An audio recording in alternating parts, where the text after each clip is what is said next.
Hello everyone.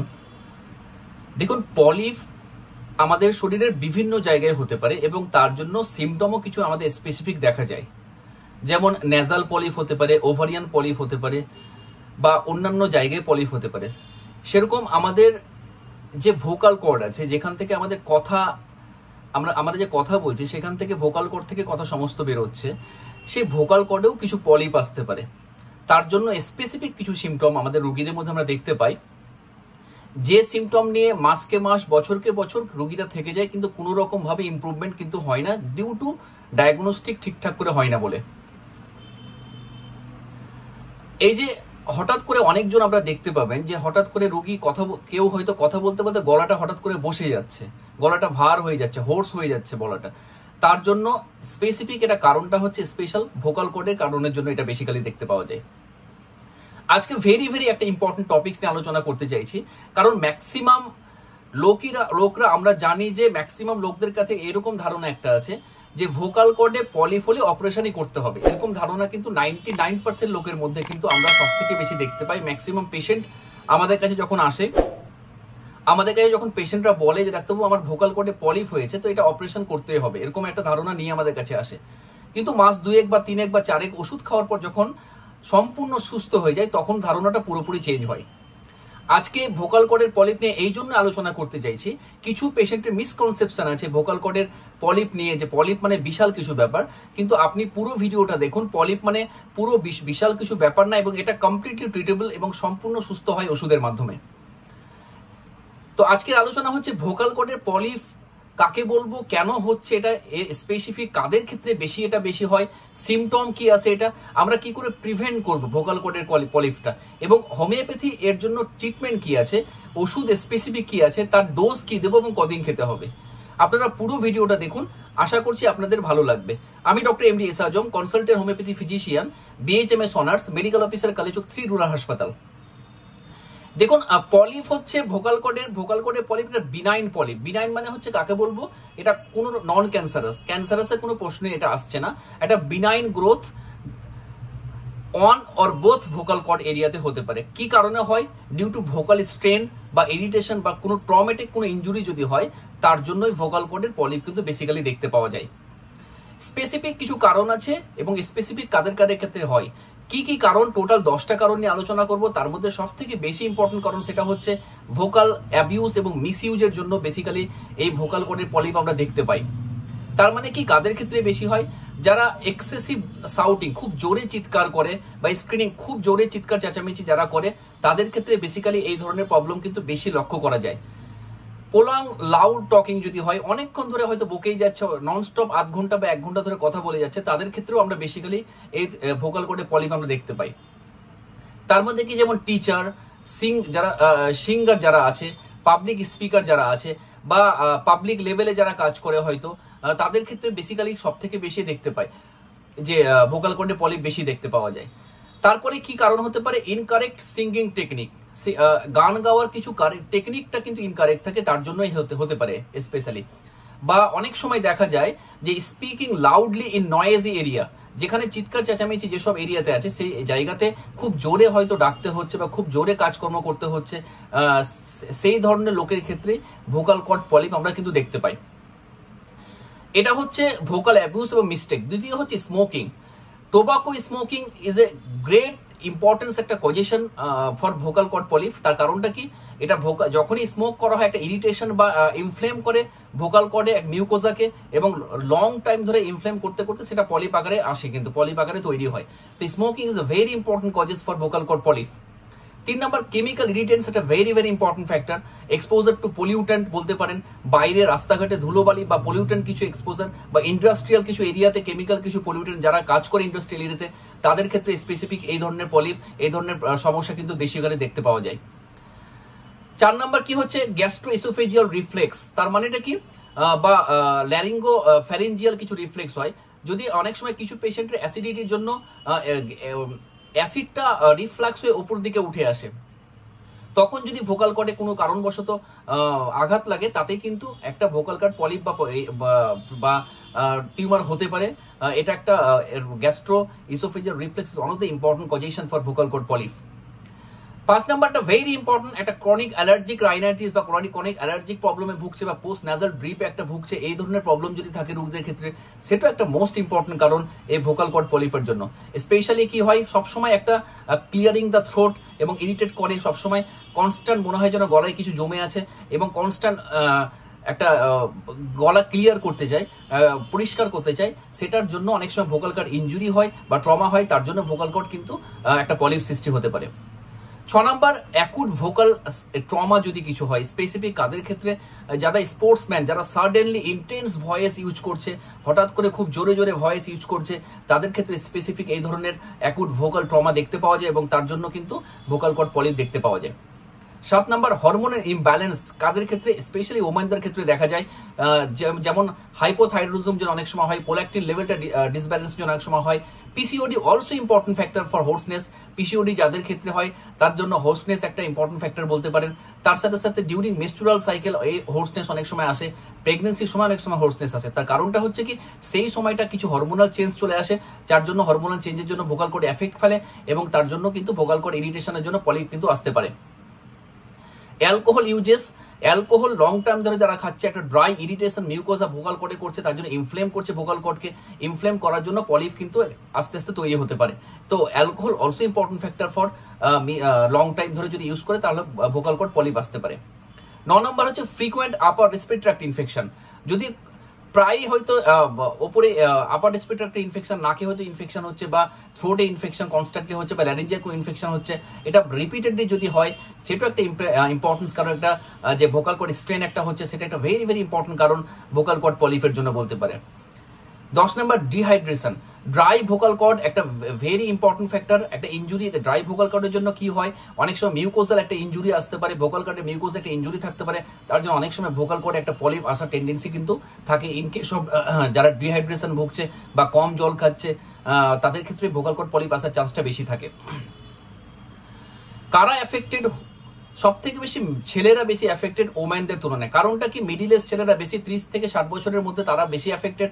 কারণটা হচ্ছে ছেলেরা স্মোকার বেশি থাকে, অ্যালকোহলিজম বেশি থাকে, স্পিকার বেশি, বাইরে বেশি, স্পেশালি ইন্ডাস্ট্রি এরিয়াতে বেশি কাজকর্ম করে, এদের ক্ষেত্রে বেশি হয়। এবং কারা, আর তার সাথে সাথে কি হয়, যারা সিঙ্গার বেশি, পাবলিক স্পিকার বা টিচার, এই ধরনের যারা প্রফেশনের মধ্যে যুক্ত আছে, তাদের ক্ষেত্রে সব থেকে বেশি এই প্রবলেমটা কিন্তু হয়।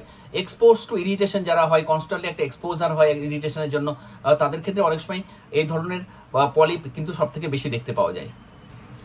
এবার আমরা আলোচনা করব সিমটম বা লক্ষণ কি কি দেখা যেতে পারে, স্পেশালি ভোকাল কর্ড পলিপের জন্য রোগীরা কি কি সিমটম নিয়ে আমাদের কাছে আসবে এবং আমরা কি করে বুঝতে পারবো যে ভোকাল কর্ড পলিপ হয়েছে।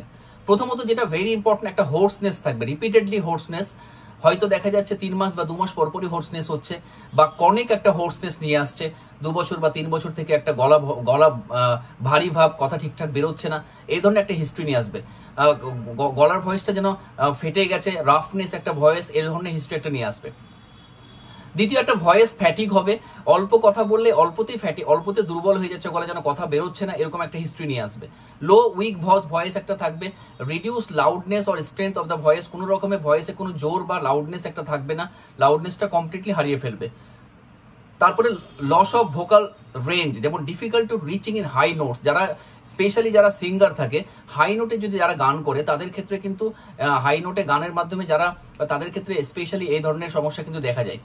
তার সাথে কি হবে, জোরে কথা বলতে পারবে না, যারা স্পেশালি অনেকজন ক্ষেত্রে সিঙ্গার উইথ, যারা পাবলিক স্পিকার, স্পেশালি যারা জলসা করে অনেকজন বা পুরোহিতরা যারা আছে, তাদের ক্ষেত্রে এই ধরনের সমস্যা কিন্তু বেসিক্যালি আমরা দেখতে পাই।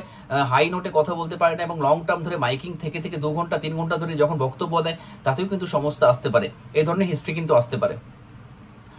তারপরে কি হিস্ট্রি একটা আসবে, ফ্রিকুয়েন্ট থ্রোট ক্লিয়ারিং, সবসময় গলাটা এভাবে একটা ক্লিয়ারিং করতে চাইবে প্রত্যেকটা সময়ে রোগীরা, একটা feeling of something struck in the throat, এটা মনে হবে যে গলায় কিছু একটা আটকে আছে, এরকম একটা হিস্ট্রি আসবে এবং গলা সবসময় ক্লিয়ার করতে চাইবে।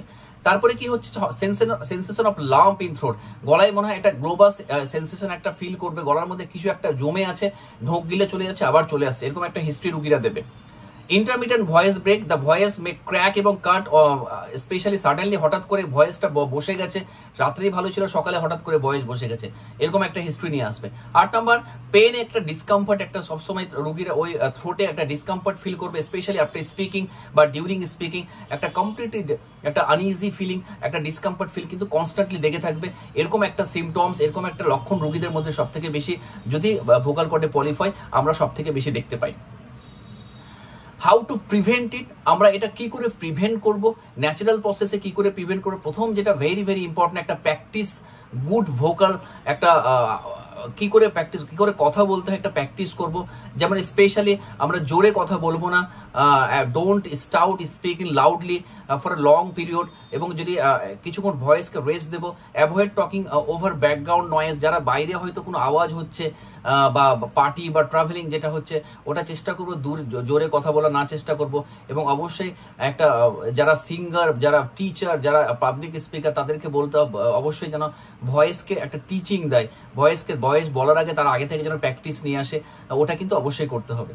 2 নম্বর হচ্ছে স্টেট হাইড্রেটেড, তার মানে হচ্ছে ভোকাল কর্ডকে ময়েস্ট রাখতে হবে, তার জন্য জল খেতে হবে 8 থেকে 10 লিটার মিনিমাম জল, 8 থেকে 10 গ্লাস মিনিমাম জল খেতে হবে, যেটা 3 থেকে 4 লিটার জল ডেলি খেতে হবে। এটা ভোকাল কর্ড যদি ময়েস্ট থাকে তাহলে ইনফ্লেম হওয়ার চান্স থাকবে না, ড্রাইনেস থাকবে না, এতে ক্র্যাকিং হবে না এবং ইরিটেশন বা ইনজুরি কিন্তু হবে না। তার জন্য ভোকাল কর্ড ময়েস্ট থাকলে কিন্তু আস্তে আস্তে ভোকাল কর্ড পলিপ হওয়ার টেন্ডেন্সি কম হবে। 3 number, avoid smoking, very very একটা ইম্পর্টেন্ট ফ্যাক্টর। দেখুন এর আগে বলা হয়েছে স্মোকিং একটা ইরিটেশন করে মিউকোজাল, ভোকাল কর্ডে মিউকোজাকে ইরিটেশন করে একটা পলিপ সৃষ্টি করতে পারে, তাহলে অবশ্যই আমরা অ্যাভয়েড স্মোকিং কিন্তু অবশ্যই করতে বলবো। 4 নাম্বার হচ্ছে avoid alcohol. Alcohol also important একটা ফ্যাক্টর এই ভোকাল কর্ডে পলিপের জন্য, কারণ একটা লং টাইম ধরে অ্যালকোহল যারা খায় একটা ইরিটেশন মিউকোজাকে হয়, সেকেন্ডারি একটা ইনফ্লামেশন একটা হয়, তার জন্য ভোকাল কর্ড পলিপ কিন্তু আসতে পারে। অ্যাভয়েড ক্যাফাইন, যারা লং টাইম ধরে কফি বা ক্যাফাইন খেতে খুব পছন্দ করে তাদের ক্ষেত্রে অনেক সময় কনস্ট্যান্ট এই ক্যাফাইন খাওয়ার জন্য একটা ইরিটেশন ভোকাল কর্ডে আসতে পারে, এই জন্য কিন্তু অনেক সময় ভোকাল কর্ডে পলিপ কিন্তু আসতে পারে, তাহলে ক্যাফাইন আমরা অ্যাভয়েড করব। তারপরে কি ম্যানেজ অ্যাসিড রিফ্লেক্স, যাদের ক্ষেত্রে গ্যাস্ট্রো ইসোফেজিয়াল অ্যাসিড রিফ্লেক্স হচ্ছে এবং সেটা অ্যাসিডটা এসে ইনফ্লেম করছে, সেটা ম্যানেজ করতে হবে আইদার মেডিটেশন দিয়ে বা ডায়েট মেনটেন করে, একটা মেনটেন করতে হবে যেন অ্যাসিডটা না রিফ্লেক্স হয়। রিফ্লেক্স যদি না হয় তাহলে ভোকাল কর্ডকে ইনফ্লেম করবে না, এতে ভোকাল কর্ড পলিপ হওয়ার টেন্ডেন্সিও কিন্তু কমতে শুরু হবে। 6 নাম্বার, রেস্ট ইওর ভয়েস, অবশ্যই যারা এই প্রবলেম নিয়ে আসে তাদেরকে ভয়েস অন্তত রেস্ট নিতে হবে। যদি পাবলিক স্পিকার থাকে বা টিচার থাকে বা সিঙ্গিং, তার অবশ্যই কিছুদিনের জন্য অন্তত গলাকে রেস্ট থাকতে হবে, রেস্ট দিতে হবে, তাহলে আস্তে আস্তে ভোকাল কর্ড যখন রেস্ট পাবে তখন এই প্রবলেমটা সারতে শুরু হবে, আস্তে আস্তে কমে যাবে। যারা অ্যালার্জিক রাইনাইটিসে ভুগছে বা পোস্ট ন্যাজাল ড্রিপে ভুগছে তাদের অ্যালার্জিক ট্রিট করতে হবে, একটা আইজি টেস্ট করতে হবে, দেখতে হবে অ্যালার্জি লেভেলটা কত আছে, তাহলে আস্তে আস্তে যখন অ্যালার্জি লেভেলটা যখন কম হবে এবং বাই মেডিসিন দিয়ে, তাহলে অবশ্যই অ্যালার্জিটা কমে গেলে অবশ্যই ভোকাল কর্ডে পলিপ হওয়ার টেন্ডেন্সিটা কিন্তু কম হবে। একটা ওয়ার্ম ওয়াটার গার্গল একটা করতে পারি, ওয়ার্ম ওয়াটার গার্গল করলে ওই জায়গাতে স্পেশালি দিনে 2 বার যদি ওয়ার্ম ওয়াটার একটা গরম ওয়াটার গার্গল যদি করা যায়, তাহলে এটা যে ভোকাল কর্ডে ইনফ্লেম হয়ে থাকে চারিদিকে, সেই ইনফ্লেমটা আস্তে আস্তে কমবে, ইরিটেশনটা কমবে, ভোকাল কর্ড ময়েস্ট হবে, এতে কিন্তু আস্তে আস্তে প্রবলেমটা কিন্তু ভোকাল কর্ডের পলিপটা কিন্তু কম হওয়ার টেন্ডেন্সি থাকবে।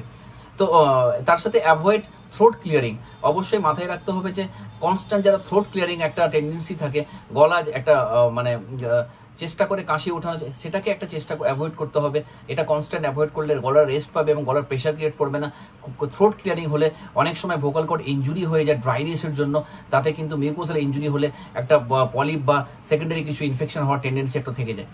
তো এই হচ্ছে হাউ টু প্রিভেন্ট ইট। আমরা যদি এগুলো প্রিভেন্ট করতে পারি তাহলে অবশ্যই ভোকাল কর্ড পলিপ থেকে আমরা অবশ্যই সম্পূর্ণভাবে সুস্থ হতে পারবো। তাছাড়া আমাদের না হলে ভোকাল কর্ডের পলিপ বলুন বা ভোকাল কর্ড ইনফ্লামেশন বলুন, যে কোনো সময় আমাদের কিন্তু আসতে পারে। এবার আমরা আলোচনা করবো যে কি ধরনের খাবার আমরা অ্যাডভাইস করবো সেই রোগীদের ক্ষেত্রে, কি ধরনের খাবার আমরা খেতে বলবো, স্পেশালি যারা ভোকাল কর্ড পলিপ নিয়ে আমাদের কাছে আসবে তাদেরকে অবশ্যই বলবো ইরিটেটিং কিছু ফুড আমরা অ্যাভয়েড করবো, যে ফুডগুলোর মধ্যে ইনফ্লেম টেন্ডেন্সি একটা থাকে, এবং অবশ্যই প্রসেস ফুড আমরা অ্যাভয়েড করবো যেটার মধ্যে ইনফ্লেম টেন্ডেন্সি থাকে। তার সাথে আমরা চেষ্টা করবো কোল্ড ড্রিঙ্কস জাতীয় ঠান্ডা জাতীয় খাবার অ্যাভয়েড টোটালি করবো, দই আমরা অ্যাভয়েড করবো এবং ফ্রিজের যে কোনো খাবার আমরা অ্যাভয়েড করবো, তাতে এটা ইরিটেশন হওয়ার টেন্ডেন্সি কম থাকে, এতে অনেক সময় ফ্যারেঞ্জাইটিস হওয়ার টেন্ডেন্সি থাকে, এটা কিন্তু ইনফ্লামেশন হয়ে অনেক সময় ভোকাল কর্ডের প্রবলেম কিন্তু আসতে পারে। তো এই খাবারগুলো আমরা চেষ্টা করবো অ্যাভয়েড করার, এবং তার সাথে সাথে আমরা বলবো যে গ্রিন ভেজিটেবলের প্রতি নজর দিতে, একটু অবশ্যই জল বেশি খেতে এবং হালকা উষ্ণ গরম জল দিয়ে মাঝে মধ্যে একটু গার্গল করতে, এটা বলবো। তার সাথে ইরিটেটিং ফুডকে আমরা অ্যাভয়েড করতে বলবো। অবশ্যই আমরা চেষ্টা করবো যে একটা গ্রিন টি অবশ্যই ডেইলি একবার করে খাওয়া। গ্রিন টির মধ্যে অ্যান্টি অক্সিডেন্ট আছে, অ্যান্টি ইনফ্লামেটরি পার্টিকেলস আছে, এটা ইনফ্লামেশনটা কমাতে হেল্প করবে এবং তার সাথে সাথে পলিফর টেন্ডেন্সি কিন্তু কমাতে হেল্প করবে। তো এই খাবারগুলো আমরা একটা অ্যাভয়েড বা অ্যাডভাইস দিতে পারি যারা যারা যারা এই ভোকাল কর্ডে পলিপে ভুগছে। এতে অনেক সময় ভোকাল কর্ডের প্রবলেম কিন্তু আস্তে আস্তে কমতে শুরু করে বা কমে যায়। লাস্টলি ভেরি ভেরি ইম্পর্টেন্ট, সেটা হচ্ছে ট্রিটমেন্ট এবং অবশ্যই হোমিওপ্যাথি ট্রিটমেন্ট। দেখুন যেহেতু আমি একজন হোমিওপ্যাথি ডক্টর, হোমিওপ্যাথিক্যালি পলিপ বলুন, সিস্ট বলুন বা টিউমার বলুন, যে কোনো এই এক্সট্রা গ্রোথের ক্ষেত্রে এক্সেলেন্ট রেজাল্ট হোমিওপ্যাথিক্যালি আমরা দেখেছি আছে, এবং প্রত্যেকটা মানুষ সেটা জানে যে কিডনি স্টোন বা কিডনি পলিপ বা কিডনি সিস্ট বা ওভারিয়ান পলিপ বা ওভারিয়ান সিস্ট যে কোনো, বা ন্যাজাল পলিপ যেখানে পলিপ বা ভ্যাজানাল পলিপ যেখানে পলিপ হোক না কেন, তার সাথে সাথে ভোকাল কর্ড পলিপ, আমাদের ওষুধে একটা লং টার্ম একটা কিছুদিন ধরে মেডিসিন যদি আমরা খাই তাহলে ডেফিনেটলি এই পলিপ কিন্তু সুস্থ হবে। কি কি স্পেসিফিক আমাদের মেডিসিন আছে এই পলিপের জন্য? স্পেশালি কস্টিকাম খুব ভালো রেসপন্স করে, যদি কস্টিকাম, তার সাথে সাথে তার সাথে সাথে ফসফরাস খুব ভালো রেসপন্স করে, তার সাথে অবশ্যই ক্যালকেরিয়া কার্ব ভালো রেসপন্স করে, আর্জেন্টা মেটালিকাম খুব ভালো রেসপন্স করে, Arum triphyllum excellent medicine, Spongia খুব ভালো ড্রাগ, বেলাডোনা খুব ভালো, Thuja occidentalis is a very very good drug, অবশ্যই তার সাথে Medorrhinum is a good drug, ভালো মেডিসিন আমরা কাজ করে রেখেছি, এবং লাস্টলি ট্রিবোকুলিনাম খুব ভালো রেসপন্স করে। তো তার সাথে সাথে আরেকটা খুব ভালো ওষুধ আছে ব্যারাটা আয়োড, ক্যালকেরিয়া আয়োড, এগুলো মেডিসিন আছে যেগুলো আমরা যদি কেস্ট্রিকিং করে হোক বা আমরা সিমটম সিমিলারিটি করে হোক, এগুলো যদি ওষুধ দিই তাহলে অবশ্যই লোয়ার পোটেন্সি 30 পোটেন্সি যদি দিই, বা আমরা অনেক সময় 0 পোটেন্সি দিই, তাহলে ডেফিনেটলি রোগী আমরা সুস্থ দিকে যাবে। কোন সময় কস্টিকাম আমরা দিতে হবে? ভোকাল কর্ডের এরকম পলিপের সঙ্গে রোগী হিস্ট্রি দেবে যে একটা হোর্সনেস টেন্ডেন্সি থাকে, স্পেশালি মর্নিং সিজনে বাড়ছে হোর্সনেসটা, তার সাথে সাথে tendency desire for salty food, mist মাংস জাতীয় খাবার বেশি পছন্দ করবে, এবং তার সাথে সাথে একটা জয়েন্ট পেন একটা হিস্ট্রি রোগীরা দেবে। এরকম যদি হিস্ট্রি থাকে তাহলে কস্টিকাম 30 দিনে 4 বার অন্তত 7 দিন যদি আমি চালাই তাহলে অবশ্যই এই প্রবলেমটা আস্তে আস্তে কমের দিকে যাবে। ফসফরাস স্পেশালি হোর্সনেসটা ইভিনিং এর দিকে বেশি দেখা যায়, তার সাথে সাথে একটা টেন্ডেন্সি টু ক্যাচ কোল্ড বা ঠান্ডা লাগার প্রবণতা রোগীদের মধ্যে থাকে, একটা ঠান্ডা খাবার প্রতি একটা খুব ইচ্ছা থাকে, এবং তার সাথে সাথে নোনতা মাংস খাবারের প্রতি ইচ্ছা থাকে এরকম, এবং তার সাথে একটা পেশেন্টের কনস্টিটিউশন যদি বলা যায় তাহলে তার সাথে আরো ঘাম প্রচুর বেশি হবে, এবং অবশ্যই প্রচন্ড মাইন্ড ইনঅ্যাক্টিভ থাকবে। তো এগুলো যদি হিস্ট্রি আমরা পাই তাহলে ডেফিনেটলি আমরা ফসফরাস 30 পোটেন্সি দিনে 4 বার অন্তত আমি 7 দিন বা 8 দিন চালাবো, তাহলে আস্তে আস্তে প্রবলেম সলভ হতে থাকবে। 3 নাম্বার ভেরি ইম্পর্টেন্ট, আর্জেন্টা মেটালিকাম। দেখুন আর্জেন্টা মেটালিকাম এক্সেলেন্ট মেডিসিন, স্পেশালি কাদের ক্ষেত্রে? যারা পাবলিক স্পিকার, যারা সিঙ্গার, যারা টিচার, যারা লাউডলি কথাবার্তা বলে, তাদের জন্য দারুণ কাজ করে আর্জেন্টা মেটালিকাম। আমরা যতজন জানি আর্জেন্টা মেটালিকাম স্পেশালি ভয়েস ভোকাল কর্ডের জন্য দারুণ রেসপন্স এবং দারুণ কাজ করে। স্পেশালি কি ধরনের হিস্ট্রি নিয়ে আসবে? লং টার্ম যারা পাবলিক স্পিকার, যারা লাউডলি কথা বলে, স্পেশালি খুব জোরে কথা বলে, তাদের ক্ষেত্রে যদি এরকম হঠাৎ করে হোর্সনেস বা হঠাৎ করে প্রবলেম হয় তাহলে অবশ্যই সেই ক্ষেত্রে আমরা আর্জেন্টা মেটালিকাম 30 পোটেন্সি দিনে 4 বার 7 দিন দিলে ডেফিনেটলি হোর্সনেসটা কমবে। তার সাথে সাথে তারপরের ডোজগুলো অবশ্যই নিয়ারেস্ট কোনো ডাক্তারের সঙ্গে কন্ট্যাক্ট করে বা আমার কমেন্টে যদি আপনি বলেন তাহলে ডেফিনেটলি আমি সাজেস্ট করবো এরপরে কি ডোজ আসতে পারে, তাহলে অবশ্যই আস্তে আস্তে ভোকাল কর্ডে পলিপ সারতে শুরু হবে। তার সাথে ভেরি ইম্পর্টেন্ট একটা ড্রাগ অ্যারাম ট্রিফাইলাম। একটা অ্যারাম ট্রিফাইলামের টেন্ডেন্সি কি থাকবে? কনস্ট্যান্ট একটা থ্রোট ক্লিয়ারিং একটা টেন্ডেন্সি থাকবে, কনস্ট্যান্ট একটা ন্যাজাল একটা বারে ন্যাজাল ক্লিয়ারেন্স করা একটা টেন্ডেন্সি একটা থাকবে। এরকম যদি হিস্ট্রি আমাদের কাছে নিয়ে আসে তাহলে অ্যারাম ট্রিফাইলাম আমরা 30 পোটেন্সি দিনে 4 বার করে 7 দিন চালালেও এই প্রবলেমটা কিন্তু সুস্থ হওয়ার দিকে যাবে। স্পঞ্জিয়া কোন ক্ষেত্রে দেবো? স্পঞ্জিয়া এই ধরনের থ্রোট স্পেশালি এই ধরনের পলিপের সঙ্গে একটা ড্রাই কাশি থাকবে, হুইজিং একটা চেস্টে একটা সাউন্ড দেখতে পাওয়া যাবে, এবং সমস্ত কিছু ড্রাইনেস ফিল একটা হবে, ইভেন স্টুল কনস্টিপেশন হয়ে যাবে। এরকম যদি হিস্ট্রি নিয়ে আসে স্পঞ্জিয়া 30 অলসো দিনে 4 বার করে 7 দিন আমি মিনিমাম চালাতে গেলে এই প্রবলেমটা আস্তে আস্তে সুস্থ দিকে কিন্তু যাবে। তার সাথে সাথে বেলোডোনা কখন দেবো? অ্যাকুট স্টেজে যখন বেলোডোনা আমি দেবো, একটা থ্রোট একটা হোর্সনেস উইথ পেনফুল থাকবে, তার সাথে সাথে রেডনেস ফিল এবং হট ফিলিং থাকবে উইদিন দ্য থ্রোট, এবং তার সাথে সাথে একটা হেডেক থাকবে এবং একটা ফিভারিশ টেন্ডেন্সি থাকতে পারে। এরকম যদি হিস্ট্রি থাকে তাহলে বেলোডোনা 30 দিনে 4 বার 7 দিন চালালে ডেফিনেটলি এই থ্রোট প্রবলেম কিন্তু আস্তে আস্তে definitely polyp in vocal cord বা থ্রোট প্রবলেম 100% কিন্তু সুস্থ হবে। তারপর কার্বোভেজ কখন দেবো? কার্বোভেজ স্পেশালি মর্নিং সিজনে একটা থ্রোট, একটা পেনলেস একটা হোর্সনেস থাকে স্পেশালি মর্নিং এ, এবং আস্তে আস্তে দিনে সারাদিনের মধ্যে কমতে শুরু করে। একটা আপার গ্যাস্ট্রিক একটা অ্যাসিডিটি টেন্ডেন্সি থাকে, যেটা রিফ্লেক্স অ্যাসিডিটি বলা হয়, যে কারণে অনেক সময় ভোকাল কর্ডে ইনজুরি হয়, সেটা একটা টেন্ডেন্সি থাকে। এবং পেশেন্টের কনস্ট্যান্ট একটা এরাকটেশন বা ঢেকুর ওঠার টেন্ডেন্সি একটা থাকে। এরকম যদি হিস্ট্রি থাকে তাহলে কার্বোভেজ 30 পোটেন্সি দিনে 4 বার অন্তত 7 দিন যদি আমি চালাই, তাহলে ডেফিনেটলি এই প্রবলেমটা আস্তে আস্তে কিন্তু কমতে শুরু হবে এবং পলিপটা কিছুদিন পর কিন্তু সেরে যাবে। ক্যালকুলেট কাফ কখন দেবো? ক্যালকুলেট কাফ আমি তখনই দেবো যখন পেশেন্ট একটা মোটাসোটা পেশেন্ট থাকবে এবং মনে হবে যেন easily tendency to catch cold, ঠান্ডা লাগার প্রবণতা, তার সাথে হোর্সনেসের একটা টেন্ডেন্সি থাকবে। বলবে ডাক্তারবাবু এর আগেও 2 বার বা 4 বার আমার অল্পতে গলা বসে যাচ্ছে, গলা ভেঙে যাচ্ছে, এরকম একটা টেন্ডেন্সি আমাদের কাছে নিয়ে আসবে। ডিমের প্রতি একটা চাহিদা থাকবে, প্রচুর ঘাম হবে, স্পেশালি আপার রিজনে একটা ঘাম হবে, অল্পতে সর্দি লাগার টেন্ডেন্সি থাকবে। এরকম যদি হিস্ট্রি থাকে আমি ক্যালকুলেট কাফ অবশ্যই 30 পোটেন্সি দিনে 4 বার 7 দিন যদি চালাই, তাহলে অবশ্যই বা থ্রোট প্রবলেম বা ভোকাল কর্ডের প্রবলেম ডেফিনেটলি সুস্থ হবে। থুজা কখন আমি দেবো? থুজা তখনই আমি দেবো সেই সব রোগীদের ক্ষেত্রে হিস্ট্রি এখন দিয়ে আসবে joint pain with polyp in the throat, বা অনেক সময় আদার ইউট্রাইন কিছু প্রবলেম যদি থাকে, তার সাথে একটা হিস্ট্রি দেবে রোগী যে একটা মোটাসোটা রোগী থাকবে এবং অবশ্যই একটা প্রচুর ঘামের টেন্ডেন্সি থাকবে। এরকম যদি হিস্ট্রি থাকে এবং তার সাথে যে ফ্যামিলি হিস্ট্রি যদি আমি আরো কনফার্ম পেয়ে যাই যে একটা জয়েন্টের প্রবলেম বা টিউমারের টেন্ডেন্সি একটা আছে, আরো কনফার্ম হবে থুজা 30 দিনে 4 বার করে অন্তত আমি যদি 7 দিন চালাই, ডেফিনেটলি আস্তে আস্তে সমস্যা সারবে। মেড্রোয়াইনাম আমি কখন দেবো? মেড্রোয়াইনাম স্পেশালি তাদের ক্ষেত্রেই দেবো যারা একটু হট পেশেন্ট থাকবে, যারা স্পেশালি দেখা যায় যে এরকম ধরনের হিস্ট্রি রোগীরা নিয়ে আসে, এর আগে হয়তো 2 বার 3 বার পলিপ হয়েছে, আইদার ওভারিয়ান পলিপ বা ভেজানাল পলিপ বা অন্য কোনো জায়গায় পলিপ যদি হয়েছে, বিভিন্ন জায়গায় শরীরে ছোট ছোট আঁচিলের মতো দেখা যায়, অনেক প্রচুর আঁচিল দেখা যায়, তার সাথে ভোকাল কর্ডে পলিপ যদি থাকে, আমরা মেড্রোয়াইনাম 30 পোটেন্সি দিনে 4 বার করে যদি অন্তত আমি 7 দিন চালাই, তার ডেফিনেটলি প্রবলেমটা আস্তে আস্তে কিন্তু সুস্থর দিকে যাবে। তো এই মেডিসিনগুলো যেগুলো বললাম এক্সেলেন্ট মেডিসিন, এক্সেলেন্ট ওয়ার্ক বলতে পারেন। আমরা যদি সঠিকভাবে সঠিক পোটেন্সি দিতে পারি রোগীদের ক্ষেত্রে, তাহলে দারুণ রেসপন্স করে এবং দারুণ কাজ আমরা দেখতে পাই। লাস্টলি একটা ওষুধের কথা অবশ্যই বলবো, সেটার নাম হচ্ছে ট্রিবাকুলিনাম, এবং ক্যালকেরি আয়োড, ব্যারেটা আয়োডের কথা আমি হালকা করে বলবো।